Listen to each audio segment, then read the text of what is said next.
let's get to it. First of all, let's look right here. Let's start right here. Let's look at the title. Let's look at the title alone. Team USA 2028 forecast. Paige Bueckers and the young stars on the rise. Oh, so this is the Paige Bueckers show. Oh, so y'all, when we went over that article, when they were saying that y'all were trying to make this Paige's USA team, look at this here. Team USA forecast, Paige Bueckers and the young stars on the rise. Let's get straight into it because this situation is not subtle anymore. You do not need hidden clues or insider whispers to see what is happening. You just need to look at what is right in front of you. Start with the title alone. Team USA 2028 forecast. Paige Bueckers and the young stars on the rise. That headline already tells a story before a single word is spoken.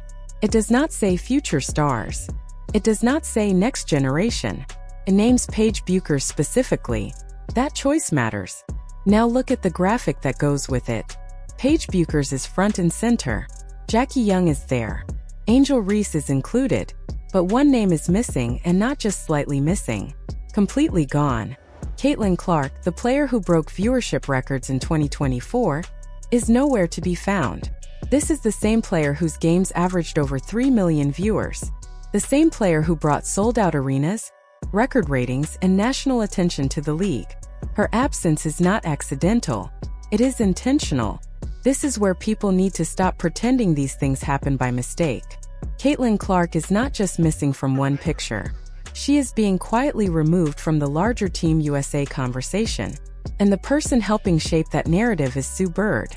Caitlin, if you are listening, this is the moment to wake up and recognize what is happening. Sue Bird does not support you in the way many people assume. Over and over again, the framing tells the same story. Everything is being positioned around Paige Bueckers. Paige is being labeled the leader of the young group. Paige is being described as the future. Caitlin's name barely comes up, if at all. This is not random. When a podcast episode is titled Team USA 2028 Forecast, Paige Bueckers and the young stars on the rise, it sends a message. When the entire segment focuses on young players versus veterans without mentioning Caitlin Clark even once, that is not an oversight. That is deliberate exclusion. What makes this even more revealing is the way the story is framed. Caitlin Clark was not at that camp, but neither were several other established stars. Sue Bird could have explained the discussion as players who attended versus players who did not. She chose not to. Instead, she framed everything around Paige leading a movement. The structure of the conversation itself pushes Caitlin out of the picture. Listen closely to how Cheryl Reeve talks about building the roster. She uses normal coaching language. She talks about looking at different lineups, seeing different combinations, and adjusting based on availability. That is standard. But notice what Sue Bird does immediately after. She pivots right back to praising Paige Bueckers as the leader of the young group. She is not just reporting. She is shaping perception. And that matters because Sue Bird is not just another commentator. She is a USA basketball legend. For Olympic gold medals, massive credibility, strong media connections. When she speaks, outlets listen. When she frames Paige as the face of Team USA's future, that idea spreads everywhere. Now let's talk about what happened just days before this episode. Sue Bird hosted guests who openly criticized Caitlin Clark's fan base. They called those fans toxic, negative, problematic. Sue Bird did not push back.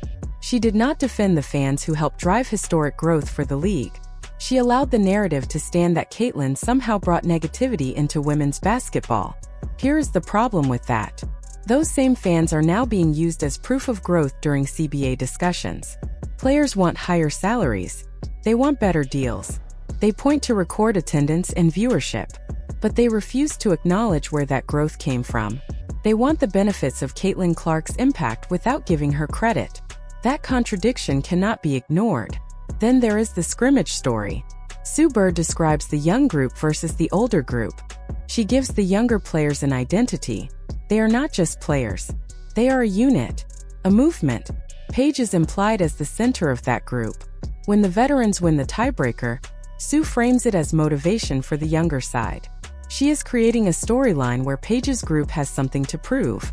But where is Caitlin in this story? Caitlin Clark had one of the most impactful rookie seasons in WNBA history. She was Rookie of the Year by unanimous vote. She led all rookies in points and assists. She delivered the third highest attendance numbers the league has ever seen. If anyone deserves to be part of the future Team USA conversation, it is her. Yet she is absent from the narrative, the visuals, and the discussion. This is where the UConn connection becomes impossible to ignore. Sue Bird played at UConn. Paige Bueckers plays at UConn. Diana Taurasi played at UConn. Breanna Stewart played at UConn. There is a pipeline here. Like any powerful network, it protects its own and looks skeptically at outsiders. Caitlin Clark did not come through that system. She went to Iowa. She built her brand without the traditional stamp of approval. She did not wait her turn. She did not ask permission. And now she is bigger than the system itself. That is the real threat. This is not about skill. This is about control. When Caitlin broke the all-time college scoring record, she did it by playing boldly. She took difficult shots. She shot from deep range. She dominated games in a way that made some people uncomfortable. Not because it was wrong, but because it challenged old expectations about how women should play the game. She backed it all up with results. Packed arenas. Record ratings. National conversation. That kind of success does not come from narratives. It comes from fans choosing who they connect with. Now think about the position Caitlin is in. If she speaks up, she risks being labeled ungrateful. If she defends her fans, she is called defensive. If she questions her exclusion, she looks demanding. So she stays quiet and lets her play do the talking. But silence has consequences. When a respected voice like Sue Bird excludes her from major conversations, it shapes public opinion. When graphics leave her out, it sends a signal. When guests criticize her supporters without challenge, it creates an environment where dismissing her impact feels acceptable. Media follows power. Reporters take cues from legends. When Sue Bird signals that Caitlin's influence can be minimized, others feel comfortable doing the same. That is how narrative control works. Now add the business reality. The WNBA is negotiating media rights. Networks want proof of value. The league points to 2024. Fever games averaged nearly 2 million viewers. Viewership jumped over 170%. Attendance surged. Those numbers did not appear out of thin air. They came from Caitlin Clark. Yet she is missing from the future-focused messaging. This creates a dangerous disconnect. You cannot erase the player driving growth while using her success as leverage. You cannot redirect attention toward a preferred narrative and expect fans to follow blindly. Paige Bueckers is talented. No one is denying that. But she played a limited number of games last season. Her numbers were solid, not historic. Her professional future is promising, but it is not proven at the same level yet. Stardom cannot be forced through repetition. Fans decide who matters. They vote with attention. They show up. They tune in. The league is at a crossroads. It can embrace organic growth and build around the player who already captured the public. Or it can attempt to reshape the story to fit an internal preference. Sue Bird's choices make it clear which direction she favors. She prioritizes institutional control over explosive growth. She prefers the system to remain comfortable, even if it means slowing momentum. But fans do not care about internal politics. They care about excitement, honesty, and connection. Right now, Caitlin Clark represents all of that. She is not the future. She is the present. And no amount of selective storytelling will change that. So the real question is this: how long can the league ignore reality before reality forces the conversation? How long can the most influential voices downplay the player who changed the game? Drop your thoughts in the comments. If you believe Sue Bird's approach is fair, explain why. If you think Caitlin Clark is being deliberately pushed aside, say that too. Just be specific. Talk about choices, messaging, and who benefits. Because this conversation is bigger than basketball. It is about power, influence, and who gets to decide the story.